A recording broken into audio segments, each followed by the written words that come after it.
There is something living inside you that you have never introduced yourself to. It doesn't have a name, it doesn't ask for permission. And no matter how far you run, no matter how carefully you curate your life, it follows you, quietly, patiently, shaping every relationship, every fear, every pattern you swear you'll never repeat. Carl Jung called it the shadow, and the terrifying truth is this: everything you hate most in other people is a mirror. Everything you keep attracting is something you refuse to face in yourself. This is not a comfortable idea. It was never meant to be. Think about the last time someone made your skin crawl.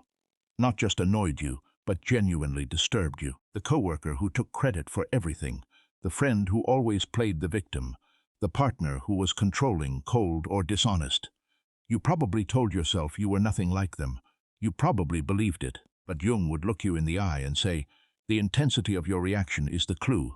The louder the disgust, the deeper the denial. What you cannot stand in others is almost always what you have buried in yourself. This is the shadow, not a demon, not a monster. Just the parts of you that you decided, somewhere along the way, were too dangerous to own. You were 6 years old when it started, maybe younger. You learned which parts of you were acceptable, the good child, the smart one, the helpful one, the quiet one, and which parts made the adults in your life uncomfortable. The anger, the neediness, the ambition, the jealousy, the darkness, and so you didn't kill those parts. You can't kill them. You just pushed them down, packed them into a bag you've been dragging behind you ever since. Jung called this bag the shadow. And here is what most people never understand. What you pack into that bag doesn't disappear. It gets power because the shadow doesn't sit quietly. It speaks. In your triggers, in your dreams, in the people you can't stop obsessing over, in the situations you keep finding yourself trapped in. You attract what you fear because what you fear is already inside you, and the universe has a brutal sense of irony. The part of you that you refuse to acknowledge becomes the starring actor in the theater of your life. Over and over again. Think about the person who is terrified of becoming like their controlling parent. And somehow, every person they fall in love with turns out to be controlling. Or the one who hates dishonesty more than anything, yet cannot stop attracting liars. Or the one who spent their entire childhood feeling powerless, and now, without ever realizing it, finds themselves in relationship after relationship where they are stripped of agency. This is not bad luck. This is the shadow, manifesting in the external world because you refuse to meet it in the internal one. Jung said something that cuts right to the bone. Until you make the unconscious conscious, it will direct your life, and you will call it fate. Ride that again. Not bad luck, not coincidence, not the universe being cruel. The unconscious, unexamined, unlived parts of yourself. Running your life on autopilot, and you standing there wondering why history keeps repeating itself. Here is the part that stings. The qualities you most suppress are often the qualities you secretly desire. The person who constantly preaches about humility might be wrestling with deep ambition they are ashamed of. The one who performs selflessness for every audience might have a rage inside them that they've never let breathe. The person who shames others for being sexual, manipulative, or greedy. Look closer. The shadow is loudest in those who protest the most. This is why the most dangerous people are often the ones who are absolutely certain they are good. Certainty is the shadow's favorite hiding place. And what about the things you fear? Not the rational fears, heights, sickness, loss. The irrational ones. The ones that feel outsized, disproportionate, almost personal. The fear of being seen as weak. The fear of being abandoned. The fear of being exposed as a fraud. The fear of your own anger. These fears are not random. They are maps. They point directly to the unintegrated parts of yourself. The parts that, if you walked toward them instead of away from them, would transform you, because here is the darker truth. Your shadow is not your enemy. It is your unlived life. Every part of you that you rejected, every emotion you numbed, every trait you condemned in yourself, every desire you buried because it felt wrong or dangerous or shameful, that is where your power is hiding. The sensitive person who crushed their sensitivity to survive a harsh world, then wondered why they felt hollow. The creative soul who abandoned their art because it felt indulgent, then spiraled into depression. The person who cut off their anger because anger wasn't allowed, then watched their boundaries crumble and their self-respect disappear. You didn't just suppress the bad, you suppressed the whole, and you cannot live at full power from half of yourself. This is what Jung meant by integration.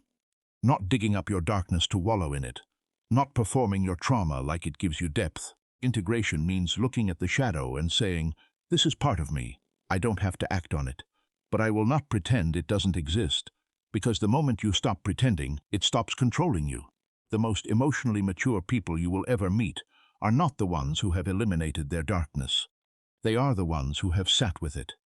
They know they are capable of jealousy, and so jealousy doesn't secretly run their decisions. They know they have a shadow of cruelty, and so they choose, consciously, to be kind. They know the hunger for power lives inside them, and so they exercise it with awareness, instead of pretending it isn't there, while it quietly corrupts everything they touch. Self-knowledge is not comfortable, but it is the only thing that is actually freeing. And the people who skip this work, who never turn around to look at what's in the bag, they become the most predictable version of themselves.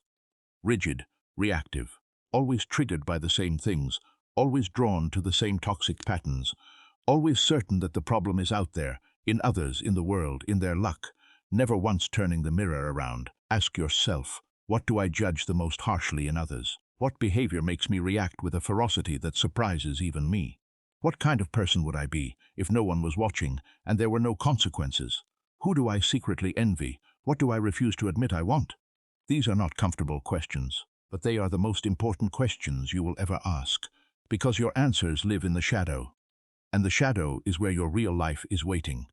You have probably spent years trying to attract better people, better situations, better patterns, and you kept wondering why the same energy kept showing up in different faces, different names, different locations, same story, because you were focused on the outside, trying to filter what came in, without ever examining what you were radiating out. The shadow does not care about your intentions. It cares about your unexamined truth, and it will keep sending you versions of your worst fear until you stop running and turn to face it.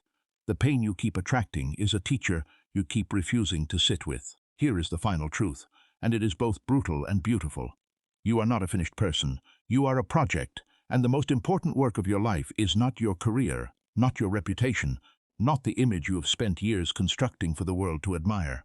The most important work is learning to know yourself, all of yourself, fully, honestly, without flinching. The parts you are proud of and the parts that terrify you, the parts that shine and the parts that hunger in the dark, because the day you stop running from your shadow is the day it stops chasing you into every room, every relationship, every quiet moment when you are alone with yourself and something feels wrong and you don't know why. Jung did not promise that this work would make you happy. He promised something more valuable. He promised it would make you whole. And wholeness, real, unperformed, hard-won wholeness, is the only kind of freedom that lasts. Stop calling your patterns fate. Start calling them a message. The message has always been the same. Look inward, go deeper. Stop hiding from yourself. The thing you fear most in others is the thing you most need to face in yourself. And the moment you do, everything changes. Not because the world becomes easier, but because you finally stop being your own hidden enemy.